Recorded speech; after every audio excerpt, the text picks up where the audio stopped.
here we are in Vassiliki, nicely powered up on a 6.5 ACX, which is like a no-cam slalom sail from Point-7. Super stable, nice and lightweight, and it's not actually that windy, but I'm super powered up. And a 133 Carve, the classic planing coaching board. Beautiful just for free riding, cruising around like I am just now.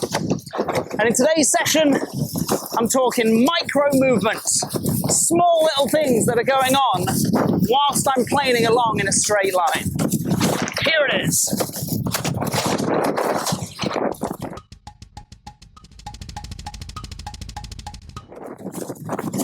Now through the video just now, I'm going to put in a whole bunch of clips and other kit, all just generally going roughly in a straightish sort of line. Just general free ride in medium chop-ish style water. And from a distance, when you watch good windsurfers, it looks like everything is super stable and there's no movements going on.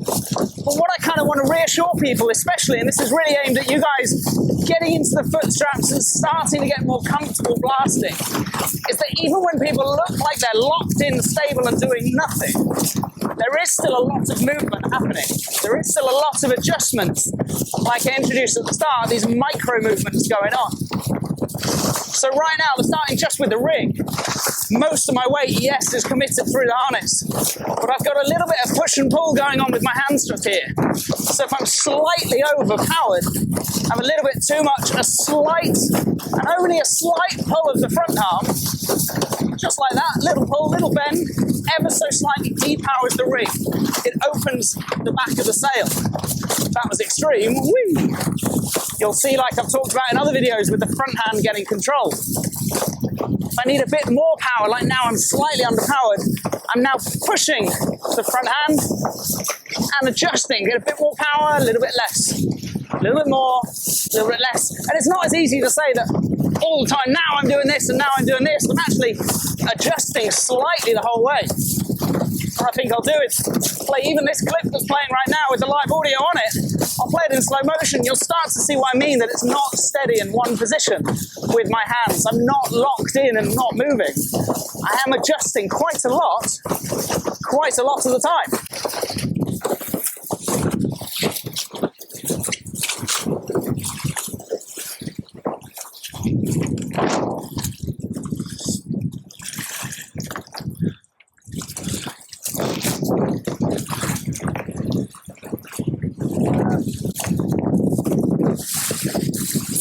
Just as I'm trying to get going.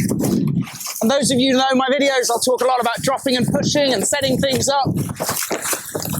And yes, that is what I'm doing, but there are all these micro movements happening within it. Let's have a little think about my footwork just now. I've got 2 feet, of course, but then I've got 4 points of contact within those feet. 2 heels and 2 toes.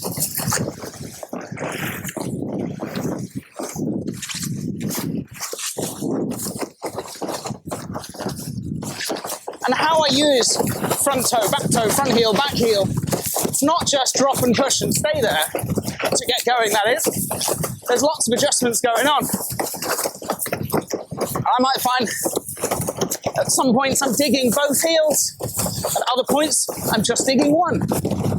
Adjusting that foot pressure slowly and subtly, micro movements. And the analogy I love for this idea of micro movements while blasting is that when you're driving down the highway in a car, everything is going in a dead straight road, but you probably still have ever so slight micro movements on the steering wheel to keep you going in a straight line.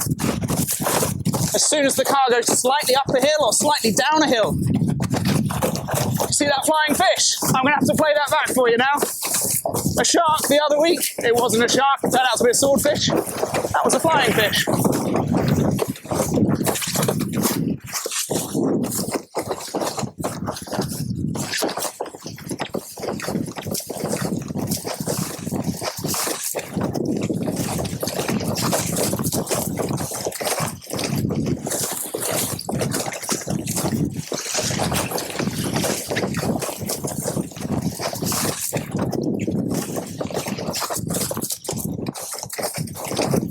driving down the highway, if the car goes uphill slightly, even if it's set on cruise control, something needs to click in that engine or the computer of the car to put a bit more gas on to get up that hill.